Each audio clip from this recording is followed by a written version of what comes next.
open.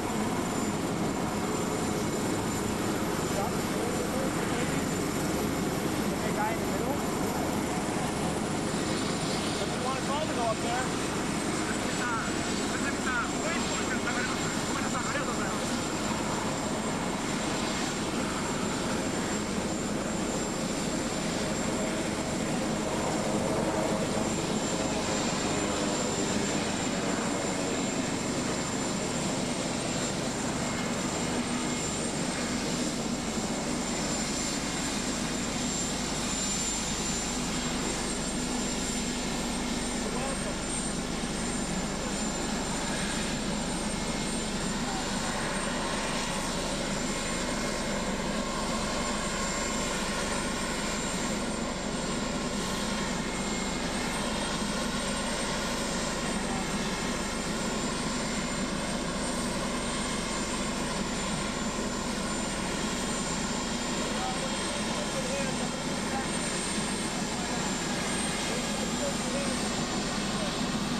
Thank you very much, everybody.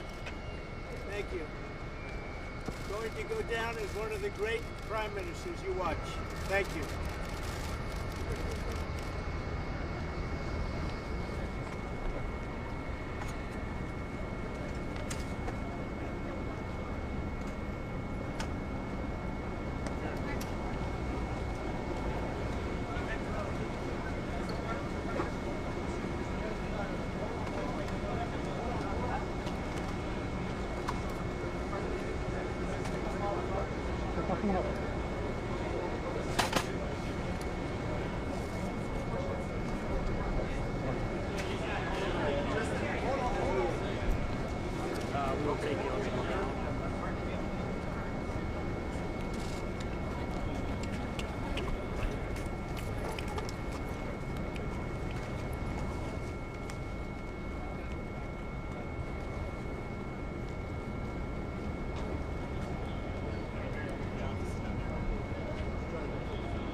見えないか。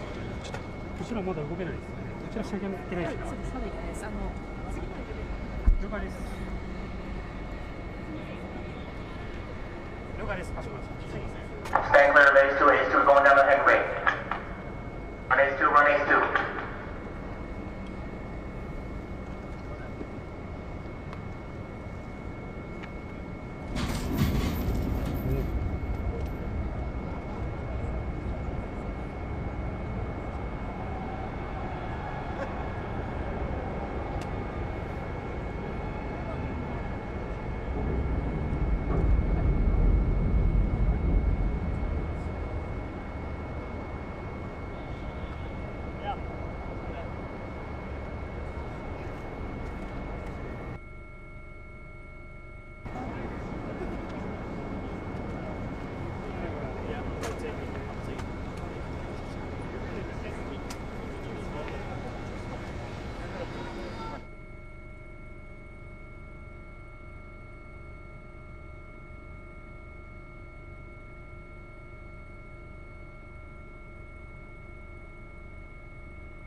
What a group. All champions. USA.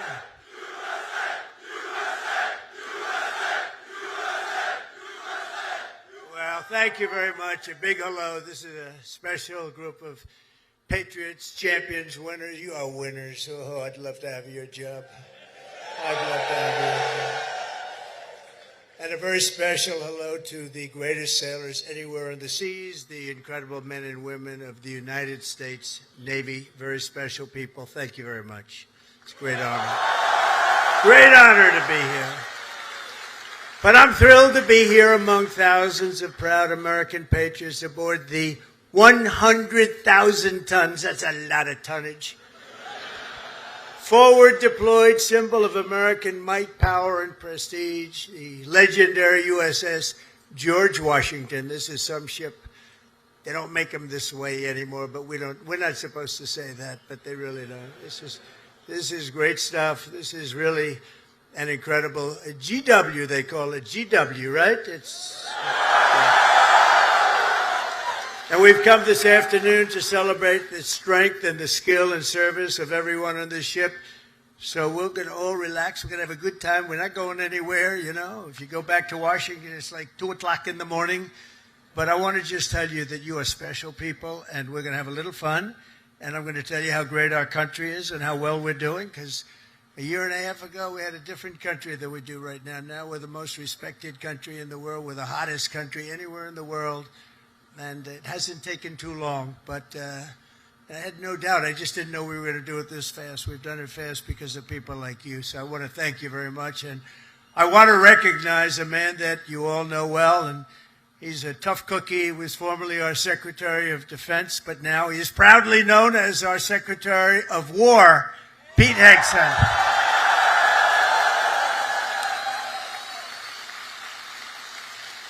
And, you know, I don't say this. He gave up a hell of a job. They were going to pay him millions of dollars. They didn't want him to leave. That crazy fox, they didn't want him to leave. But he wanted, you know, every time I'd go on that show, all he wanted to talk about is the military. And I said, you know, if I ever do this, I'm going to bring this guy along with me. He knew more about it than anybody. He didn't want to be doing the other stuff. And he had a chance. He could have made so much money you wouldn't have known. He didn't want that. This is what you wanted, Pete. He's so happy now. Those drug ships aren't coming in anymore. We can't find a ship.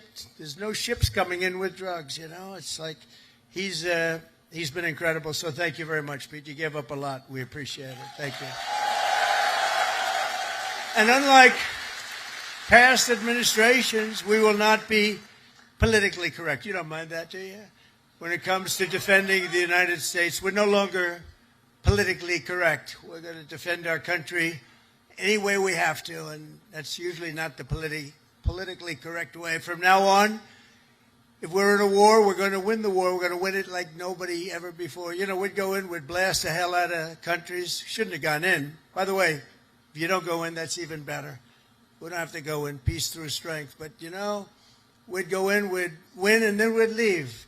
They used to say, to the victor belong the spoils. Well, we'd be the victor, then we'd leave, because we had people that didn't know what the hell they were doing. But we're also very honored to be joined by hundreds of our incredible Japanese partners, and they are incredible. Thank you very much. Thank you.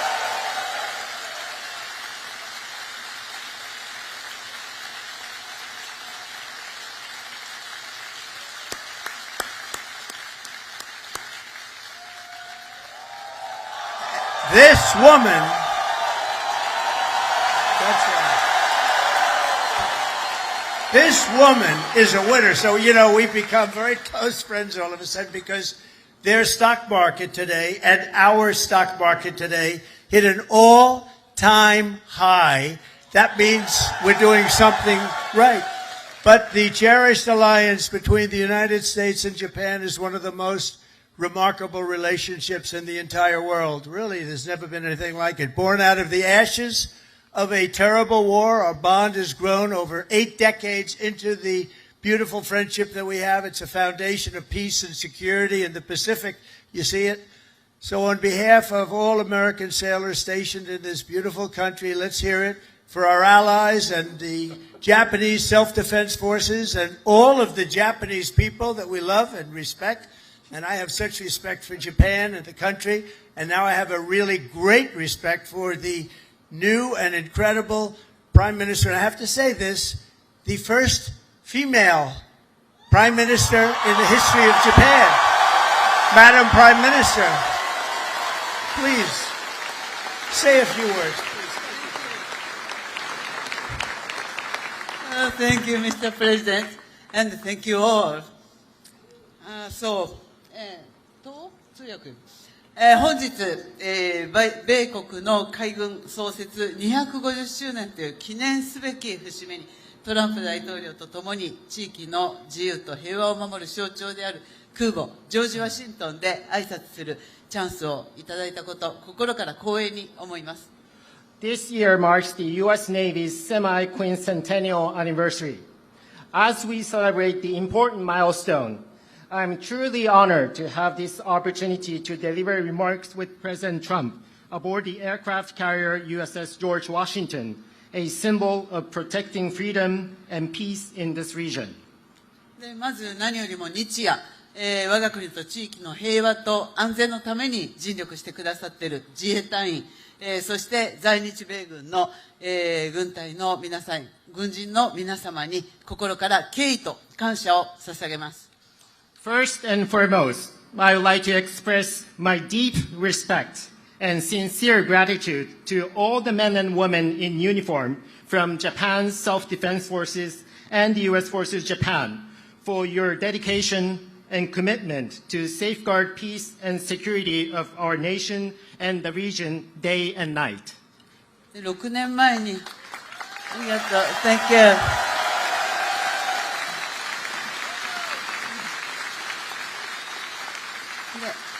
で6年前、この横須賀の地で、トランプ大統領と、亡くなった安倍晋三、総理が、日米が共に手を取り合って、この地域の平和と安全を確保していくという決意を示しました。6 years ago, at this same place here in Yokosuka City, the late Prime Minister Shinzo Abe and President Trump stood side by side and demonstrated their resolve that Japan and the United States would join hands to ensure peace and security in this region. 今ここに再び日米の最高指揮官が並び立ったこの機会に、私はその決意を引き継ぎ、インド太平洋を自由で開かれたものとし、そして地域の平和と繁栄の礎とする決意を新たにしました。Now, as the two commanders-in-chief of Japan and the United States stand together once again, I have renewed my determination to carry forward that resolve and to make the Indo-Pacific free and open so that it will serve as the foundation of peace and prosperity for the entire region. 今、我々はかつてないほど厳しい安全保障環境に直面しています。平和は言葉だけではなく、確固たる決意と行動によってこそ守られます。Now, we are facing an unprecedented severe security environment. Peace cannot be preserved by words alone. It can be protected only when there is an unwavering determination and action. あちらに見える最上とマヤを含む自衛官とこのジョージ・ワシントンは数多くの訓練を重ねてきました。で、また横須賀にいる多くの、補給、整備に携わっている、日米関係者の皆様、そして地域社会との絆が、米国海軍の活動を長年にわたって支えてきました。こうした幾層にもわたる日米の協力が日米の抑止力、対処力を確かなものとしております。From where we stand, we can see Maritime Self-Defense Forces Mogami and Maya, vessels of Japan's Maritime Self-Defense Force, and USS George Washington have conducted numerous joint exercises. Just as importantly, there are so many Japanese and American personnel working for logistics and maintenance here in Yokosuka. And there's also a strong sense of bond with the local community here.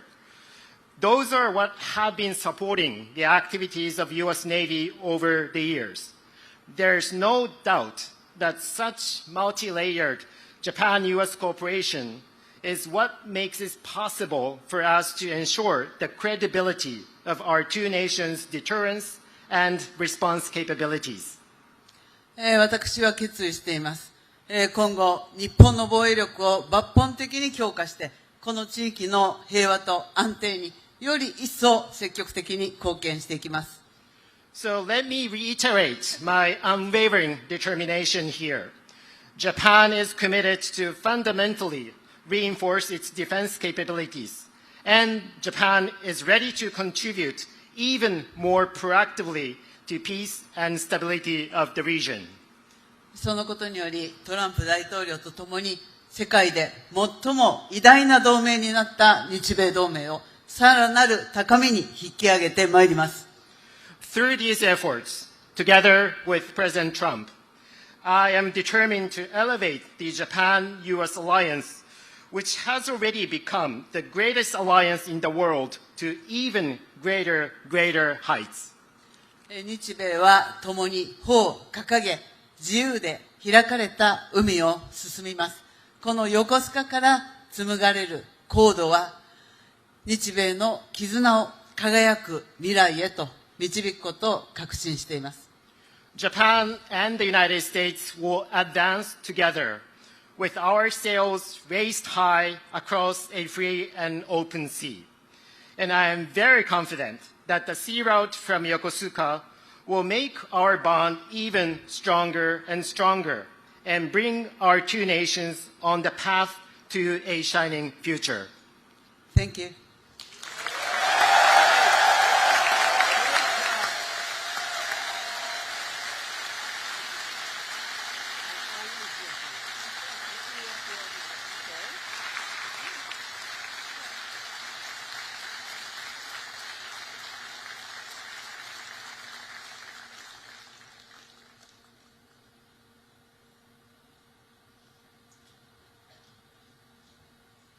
That was beautiful. Thank you very much.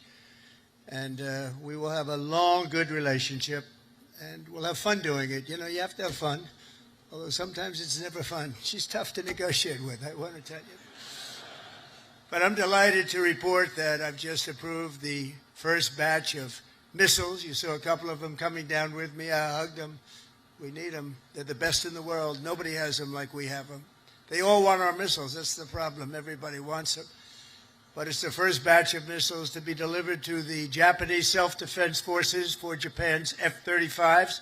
And they're coming this week, so they're ahead of schedule. So I just want to tell Madam Prime Minister, they've been waiting for those missiles, and we got them here right away as soon as I heard about it. I want to thank former Senator, a great gentleman, by the way. He was so popular, but I took him out, and I made him Secretary of State. I think he was born for it. Marco Rubio, thank you very much, Marco. Where are you, Marco? Great job. Great job. He was born for it. Ambassador George Glass, thank you very much, George. Good job you're doing. Thank you. And many of our outstanding uniform leaders with us today, including the head of the Indo-Pacific Command, Admiral Samuel Paparo. Where is Samuel? Oh, hello. Good, but these are good-looking people. Could make a movie with these guys. They're like Central Cat. Look at this group of people. Commander of the U.S. Forces, Japan, General Stephen Jost. Thank you, Stephen. Thank you very much. The commander of the 7th... Oh, that's a big deal. I think, do you want to switch jobs for 1 week? Only for 1 week, all right. 7th Fleet, big stuff. Vice Admiral Fred Kacher. Fred, thank you very much. That's great. And the commander of Carrier Strike Group 5, Rear Admiral Eric Pappy Andoze. Hello, Pappy. That's great. Good. Thank you very much. And, of course, we can't forget about your command triad aboard the George Washington. There's nothing like this one. This is a beauty. And I hear your commanding officer is a big Alabama football fan. You know, I love Alabama. I love Alabama. Captain Timothy Waits, and let me just say, roll tide. You know, I love Alabama. Roll tide. Where's Timothy? Where's Timothy? That was a hell of a game this week. I don't know how the hell you pulled that one out. That was, if you didn't win, I wouldn't have mentioned it. I would have just introduced you. I wouldn't have. But you came back from oblivion. Isn't it nice coming back? You know, coming back is good. Thanks as well to your XO, Captain Patrick Blind. Patrick, where is he, Patrick? Patrick, thank you. Highly respected person. All of these people are the best. Look at them. I mean, you look at them. They could have any job they wanted. They could walk down to Wall Street, make a fortune. They wouldn't do that. They like what they're doing, and nobody does it better, as well as really one of the most important people on the ship. Have you ever heard of Command Master Chief Tony Roberts? Have you ever heard of him?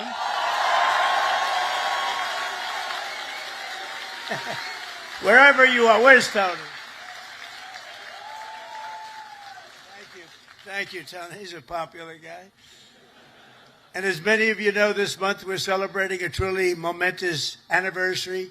250 years of courage and pride, honor and victory by the United States Navy. 250 years. Can you imagine?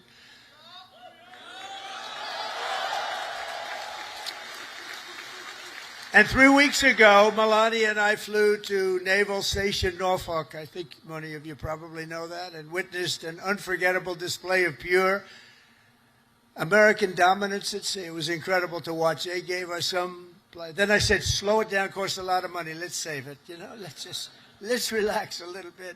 They gave us some great display, from the thunderous roar of the guided missile destroyers, never saw anything like it, to the spectacular sight of nuclear submarines all over the place, to the unstoppable force of another great American aircraft carrier. One thing was clear, that no enemy will ever even dream of threatening America's Navy. There's no Navy even close, not even close. You hear about some of them doing ships, but nobody can do what we do. Nobody has what we have. And we also have the best equipment that rides along in those ships. You see that nobody makes equipment like we do. Nobody makes the ammunition, the weapons, the missiles, the planes, none of it.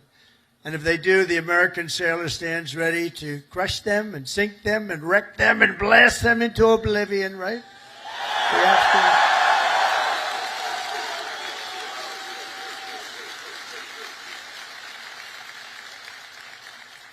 And that's a terrible statement for me to make. That's the end of it, because everybody said that I should immediately get the Nobel Peace Award. With that statement, that takes me out of the running, but that's the way.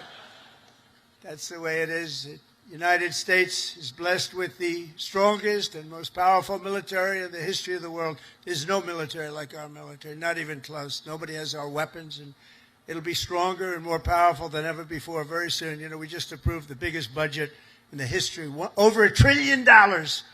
Over $1 trillion. We have the best ships, the best airplanes, the best submarines, the best technology. But above all, we have America's military. It's the best people. It's all about the people, ultimately. You have to work all of that fancy stuff that we make better than anybody else. The fact is, we do make the best weapons, but if you don't have the right people to operate those weapons, they don't mean much. Despite that, as Commander-in-Chief, I never forget that our ultimate strength does not come from equipment. It comes from the men and women of the rank and file. That's true. It comes from you people, incredible people, good-looking people, too many good-looking people. I don't like good-looking people. I never liked good-looking people, I'll be honest with you. I've never admitted that before. But see, I'm allowed to, you know, we won at the Supreme Court a thing based on merit. You know about that, right? Merit. Everything now in our country is based on merit, and that's why I look at you and I see nothing but merit.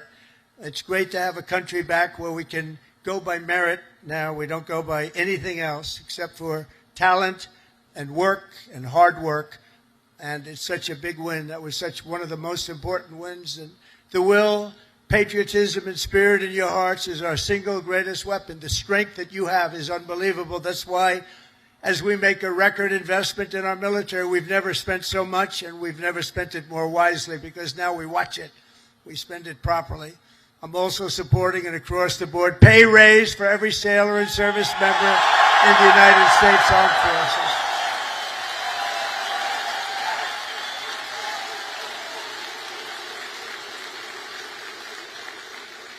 Now, if you don't want it, you want to give back to your country, just let us know. We won't give it to you. Is there anybody in that category? Huh? But now, all we really have to do is get the Democrats to approve it. But they'll come along. They always do, you know. They always do. And because I heard that the sailors on the George Washington took a hit to your family separation pay, you know what I'm talking about, right? You took a little hit to be here, right? By returning to the port, you returned early for this event. I am delighted to announce that as your sort of boss, I don't feel like your boss, but I guess I am. At least you'll be happy about this one. At my direction, we're going to make sure that you receive the full amount that you were owed for the deployment and we're not going to deduct anything because you came in to listen to your commander. I'd like to be an admiral. I always wanted to be an admiral, to be honest. Don't tell the other people that I love so much. You know, they sit around the table, they have all those beautiful stars and stripes. But I'll tell you what I love. I will always love the admirals. I love those uniforms. And I look at these guys. I don't think I would have done very well if I had to compete with these people. They're too good.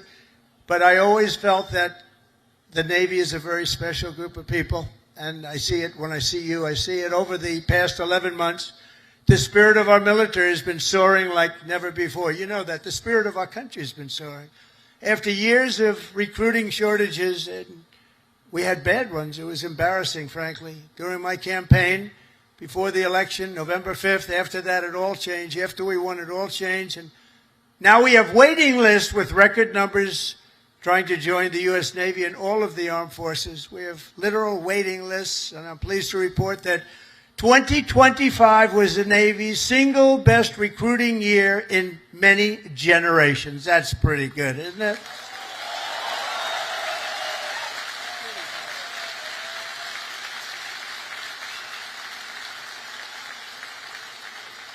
But, you know, think of it. It seems like I've been up here so long, and it seems like I've been doing this for a long time and a half. We had a great first term, but nothing like what's happening now. We had the greatest economy in the history of our country. I rebuilt the military in the first term, and then they gave a lot of it away to Afghanistan. But it was really just a tiny speck, but it was the concept of what it was.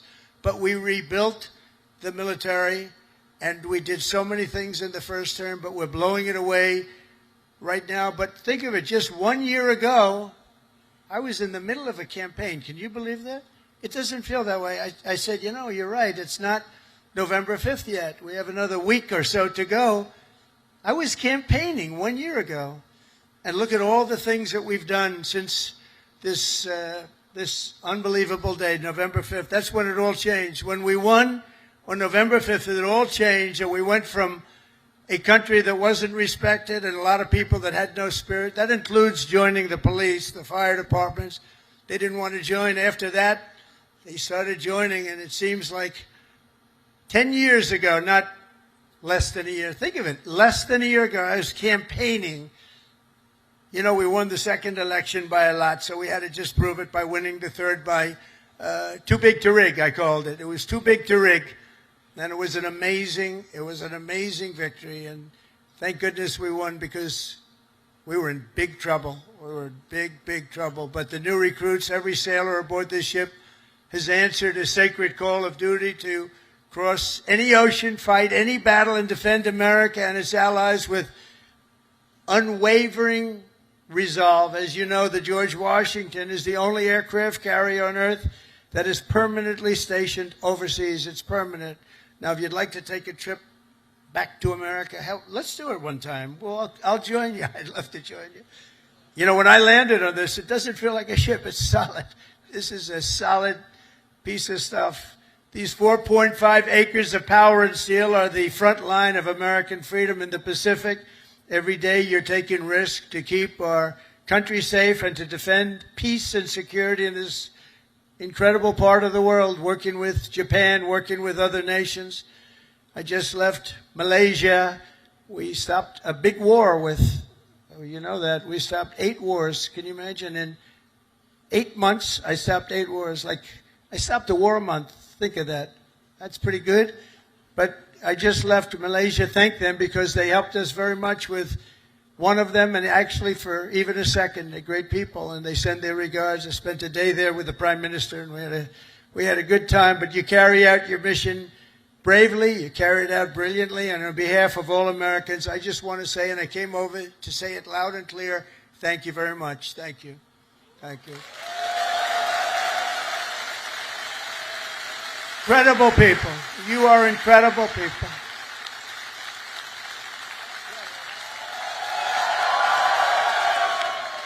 They actually have the best location, because if they're really good looking, they end up in Hollywood. You know, you're not going to, you have a great look, but you're not going to end in Hollywood. They can just see the back of your head, all the media. Look at all the fake news back there. But 2 years ago, Naval Air Crewman Third Class James McCall was just a few months into his first fleet tour with the Golden Falcons helicopter squadron when he and his crew were called on a search and rescue mission to find 3 missing Navy divers. Incredible, brave guys, the divers. But they were stranded at sea and right off the Japanese coast. They were exhausted and assuming they were going to die. They assumed they were going to die. But with unbelievable focus and skill, crewman McCall was able to find and help rescue all 3 divers in the water below, saving his fellow sailors. And James is with us today as a shipmate on this carrier. Crewman McCall, thank you very much for your incredible bravery, and we salute you. Where is James? Where are you, James? Whoa. Come up, James. Get up here, James. Come up here. Look at this guy. He's a good-looking guy. Get out of here, James. I don't want you up here. No, come here, James. Nice to meet you. You want to say something? Come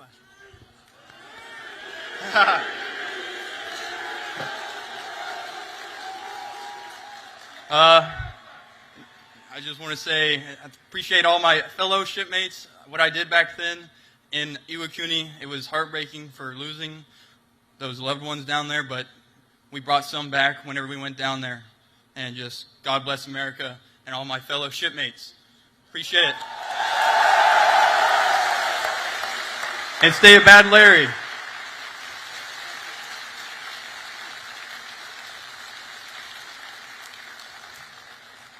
I was wondering, maybe he almost stayed up. He could have been up here for a while. You did that very well. He's going to be running for office next week. You watch. Great job, James. A lot of bravery, too. But as James' story reminds us, the Navy is a family and a team, and each of you has a vital role to play. Gathered here this afternoon are some of those whose toil and sweat gets our magnificent planes in the air and brings them safely back home. And we have the shooters and the gear dogs and the paddles and the white shirts and, of course, the blue shirts, the yellow shirts, the red shirts on the flight deck. And all over the hangar bay, I want to thank you all. You're incredible people. I saw some of you we're rushing to get down here, and they want to take pictures up there, you know. They're very aggressive people. Sir, can I have a picture? They're supposed to be standing at attention. Sir, can I have a picture, sir? Yeah. You know what I'm talking about, right? Very aggressive. But I think they're great. We also have a real genius and these people are incredible, who maintain the largest and most complex machine ever built, are amazing mechanics and engineers on the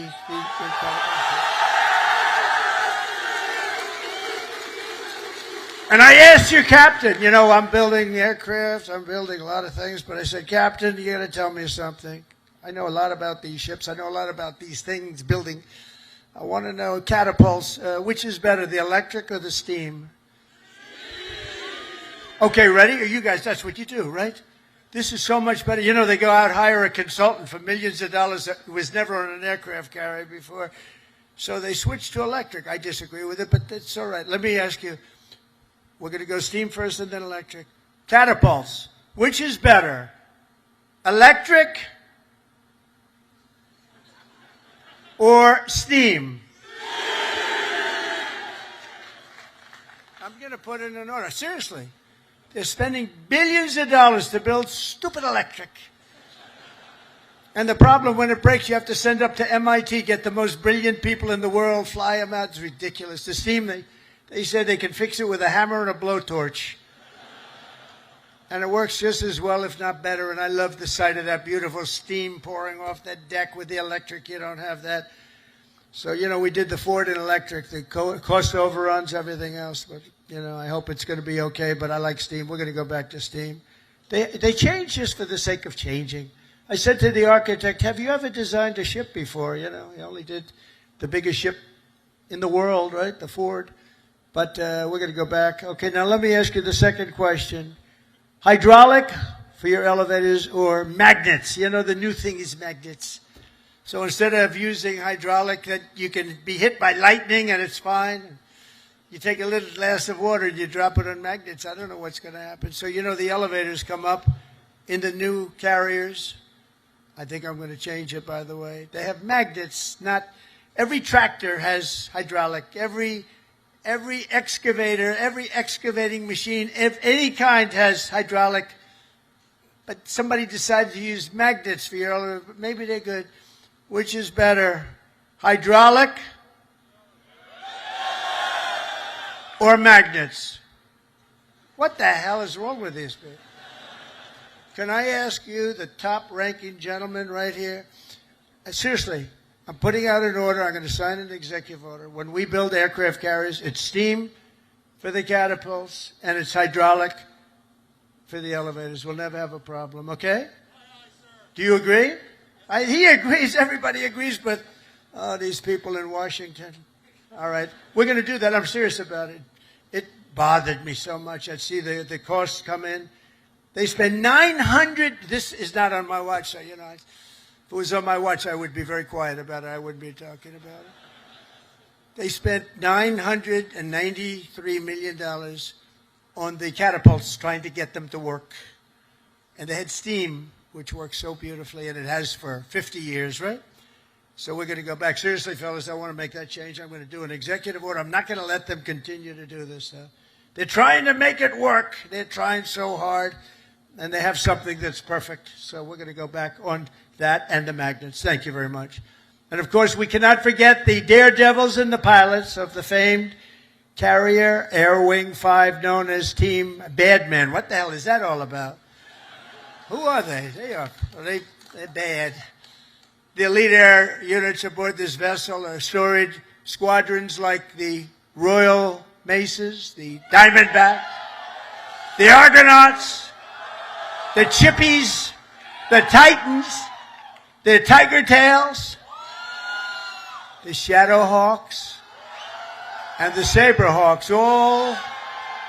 All great, brave people. They're all incredible. You're all incredible people. Do you know, they say, and I love it, I love aviation. I actually had a brother who was a pilot. And see, Biden used to say he was a pilot. He was a pilot, he was a truck driver, whoever walked in, he wasn't a pilot. He wasn't much of a president either, to be honest with you. That I can tell you. That we all know. But they say the hardest thing to do is landing a plane on an aircraft carrier. You ever hear that? And great pilots can do everything. They're great pilots, but they can't do that. It's a very special talent. So the people that do that are in this room, you're a very small group of people. Tremendously talented pilots cannot do it for a lot of reasons. There are a lot of reasons. A lot of it's right up here. So I have great respect. The hardest thing you can do as a pilot is land. You know that this ship is so big. But when you're up there in the Pacific or the Atlantic and the waves are crashing and it's getting dark, or it is dark, which is even worse, getting dark is better. But when you're up there, they say it looks like a little needle in the ocean. It's just a very little thing, and you're landing on top. So I have great respect when I see them land. You know, 3 weeks ago they were landing and doing it beautifully. They had they're very, very talented people, and nobody embodies skill and nerve and swagger and the attitude like a U.S. naval aviator. So I have great respect for you all. Thank you very much. It's one of the reasons I'm here. That's why I'm here, not someone else. I didn't need this. I didn't need the whole damn job. I could have had I had such a beautiful life. But you know what? We're making America greater than ever before, and that's why I'm doing it. And we are doing numbers that nobody's ever seen, nobody ever even thought possible before. Think of it. A year ago, we were a dead country. We were like a dead country, and now we have the hottest country anywhere in the world. There's nobody even close. It's pretty amazing, I'll tell you. None of it would be possible. All of these things that we're doing, all of the respect that we have, it's really because of people like yourself and the armed forces generally. It's amazing, the job that you all do. None of it would have been possible.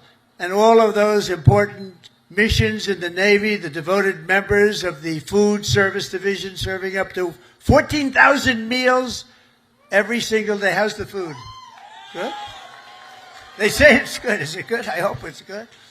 It's probably my kind of food. I like that kind of food. But they don't get the credit they deserve. I want to just thank them very much and congratulate. 14,000 meals. Let's also hear it for all the sailors holding the American flag high at Seafay, as well as the crews from the ferocious Desron 15. Desron 15. But together, the sailors here today give your very best to our nation. And as your commander-in-chief, I'm fighting every single day to ensure that we give you our very best also. We do. We do. We're giving you everything. We're giving you more than anybody's ever given. We're bringing it up to a standard that nobody's ever seen before. We're starting to make ships also. Part of our deal with the trade is we're starting to make ships. We used to be number one at making ships, and then we lost our way. But now we're starting to make ships again, and we'll do it very soon. It's not going to take that long, but it's a process. It's not like making a bullet. It's not like it's a big, long process. We've got it going, though, I think, in the right direction. I think within a short period of time, the Philadelphia yards, as an example, is now owned by a group that's going to be making a lot of ships, a good group of people. And we're going to be working also with Japan on making ships. We're going to make a lot of ships again. We used to think of it, we were number one. And then over the years, they just lost their way. They started making other things. They stopped making ships. So we're going to be making ships again. We've more than, think of this, $17 trillion, trillion with a T, pouring into the United States of America from all over the world. And that's the biggest number in the history of any country. And by the time, and this is in 8 months, really. We're here 9, but this is in 8 months. Over $17 trillion. As an example, the last administration did less than $1 trillion in 4 years. We did more than 17 trillion in 8 months. And I think by the time we finish up our first year, we're going to be over 20 or $21 trillion of money coming into our country. And I want to thank Japan, because Japan is making big investments into the United States, and they're very happy because the stock market's gone up very nicely. We've made Japan a lot of money. That's okay. But they're a big investor in our country, and we like that. But think of those numbers. We weren't doing it anywhere near. We were laughed at, and now they're all saying they've never seen anything like what's happened in such a short period of time. And I was just told by the Prime Minister that Toyota is going to be putting auto plants all over the United States to the tune of over $10 billion. So that's Toyota. So go out and buy a Toyota. And that's a lot to do with, because right now we have all the AI plants. We have so many things happening in the United States. And it's because of November 5th, Election Day. But it's also because of tariffs. The tariffs have been so good. We're taking in trillions and trillions of dollars. I heard them before I came up. I heard you're all on television now. They're talking to all the networks. Everybody's covering it. Look at these characters back. Look at all of them. And and they were talking about the tariffs. The tariffs have, nobody understood tariffs like I understood tariffs. And the tariffs are having people go into our country and spend tremendous numbers like we've never seen. And that brings jobs with it. It brings jobs. It brings importance. It brings everything. It brings a strong military. It brings a lot of things to other countries. I mean, if you look at some of the deals that we did, if India was going to go to war with Pakistan, and as you go to war, we're not going to do any trade.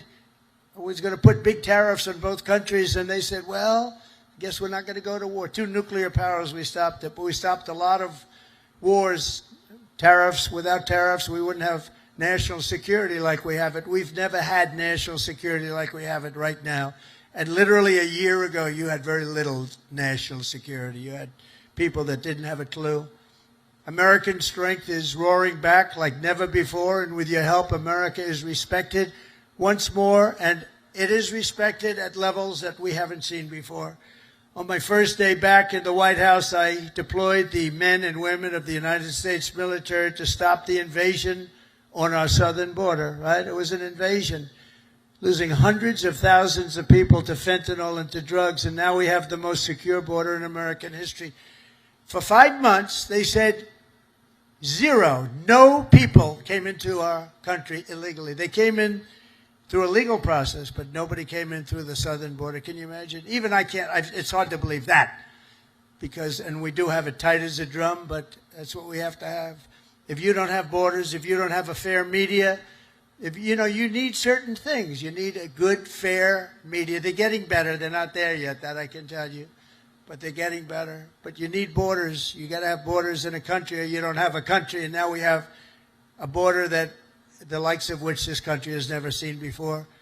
And people respect us for it.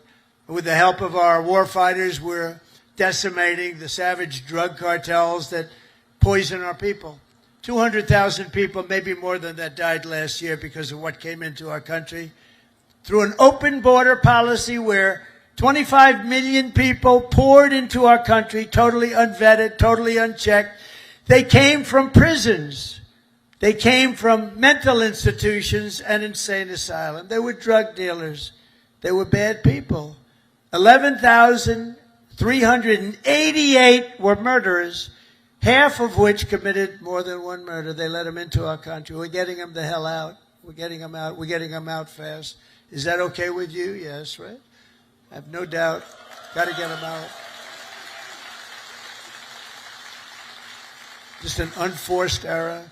And we're also straightening out our cities. You know, Washington, D.C., our beautiful capital, was a killing mess.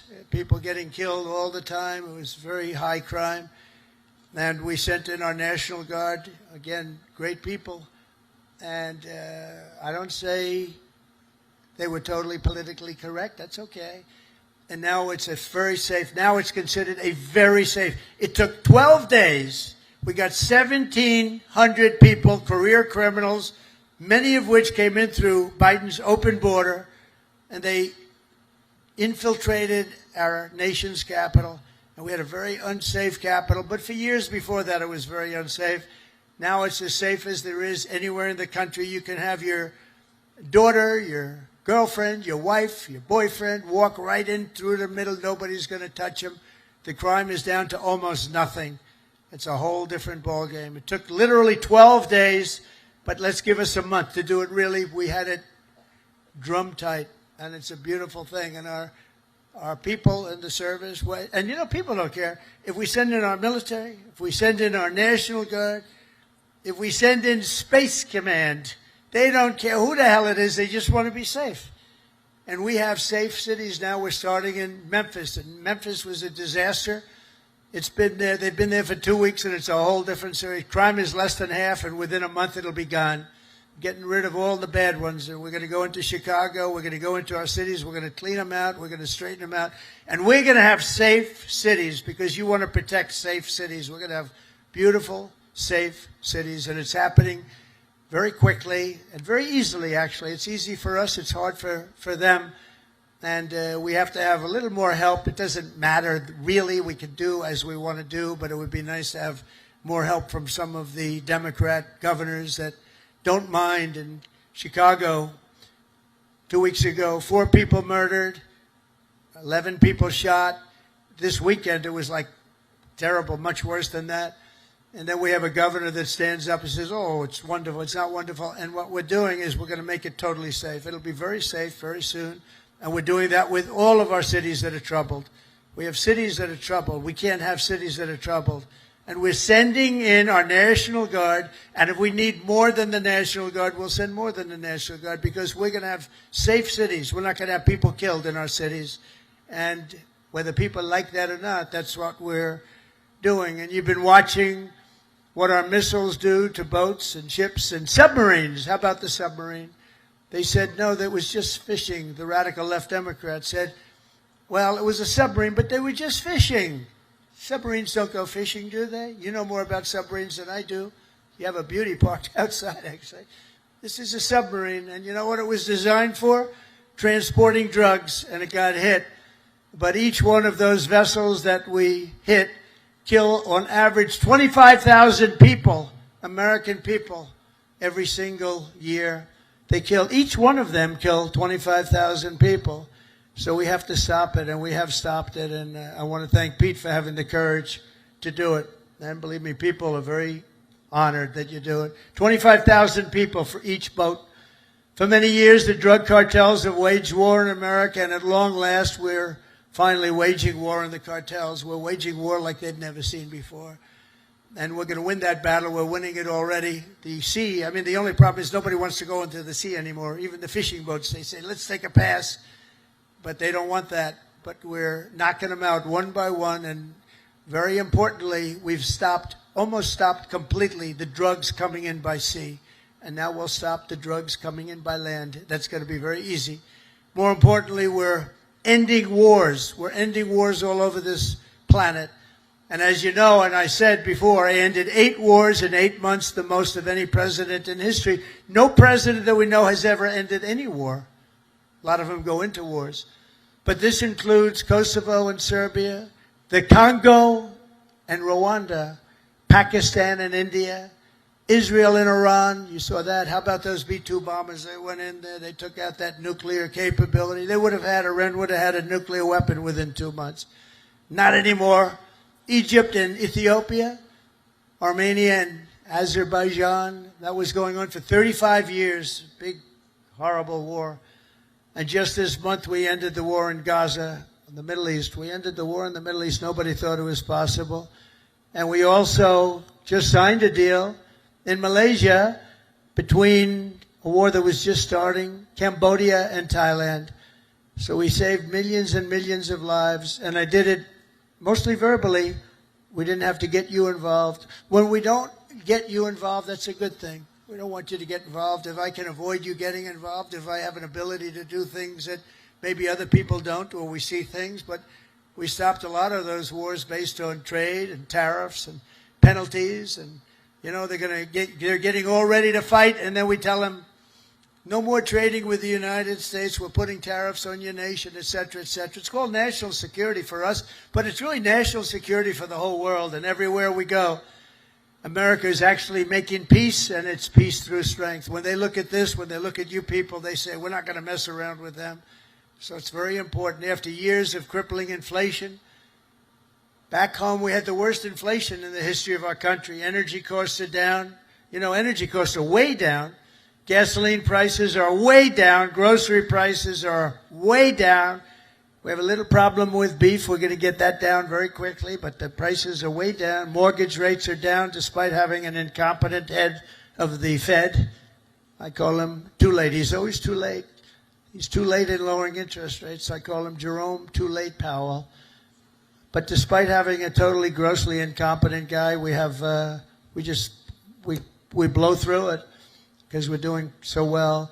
Inflation has been defeated, and workers' wages are rising at the fastest pace in 60 years, and that includes your wages. They're rising in the fastest pace. The workers, I'm not talking about the rich people. Rich people, everyone's doing well. Everyone in our country is now doing well. My first term, we built the greatest economy in the history of the world. We had an economy like nobody has seen before. Now we're doing it again, but this time actually it's going to be much bigger, much stronger. I told you $17 trillion, but it's going to be $21 trillion. And that's numbers that have never been heard of before. Much bigger than any other country in the world by literally $16 trillion. It's amazing. The sailors on this ship sacrificed so much for our country and the president, and I will tell you, the president standing right up here loves you. I respect you and I love you. And I'm giving everything I have to make sure that when you get home, you find an America that is safe and proud and sovereign and free. One service member who reminds us that we're working for you and for everybody and for our country is Chief Warrant Officer Will Hightower, who serves on the George Washington in the all-important DEC department. Do you know what the DEC department is? I have no idea. But they do. In April 2024, Will sailed away from Norfolk, leaving behind his wonderful wife, Megan, their precious 6-year-old daughter, and their 1-year-old son.